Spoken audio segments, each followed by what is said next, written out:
इन्टारटेनमेन्टनि हिनजाव जानला मोनला मिथिया हसिया जानला मोनला बेबायदि पस्टा होलाबायखा मिथिबाय थांनानै बुद्रुहैजागोनबो मिथिबाय आंजों फिसाइजों फट' लाजानो बायो जानला मोनला खानानै दोनबानो जायोना आं नोंनि फिसाइजों मिथिबाय फट' लानो होननानै आं लायाखै मिथिबाय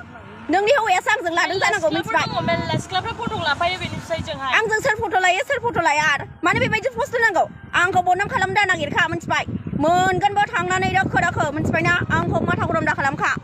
जानला मोनलानो आंनि लोगोफ्रा मा सानजोबखो बेखौ हा आंनि गोसोथोनाया मा साननांगौ बे फट'खौ नुनांगौबा आंजोंनो भिडिअ कल सानफ्रोमबो भिडिअ कल रायलायो आंजोंनो फन रायलायबाय थायो आरो आं बेबायदि जानला मोनला आं रावखौबो बेबायदि पस्ट होनानै जानला मोनला बेरायलाबायनो सोरखौबा गोसोनोबो आं हाखाया मिथिबाय जानला मोनला बेबायदि दाहोखा मोनगोनबो थांनानै बेदलाफैगोनबो नोंनि नाम्बार नागिरगासिनो आं नाम्बारखौ मोनाखै आं खिन्थु होनखायो आं सोबाहायजोबगोन आं मिथिबाय बुग्लिहैगोनसो खोथा गैखाया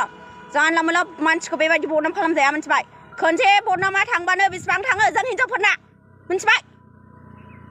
हिनजाव मानसि जोङो मिथिबायना गाव गावबागाव हौवाखौ सामलायनानै ला आरो आंजों नोंनि हौवाजों जेबो कानेक्सनबो गैया मिथिबाय आंखौ बदनाम दा खालामखा मिथिबाय ना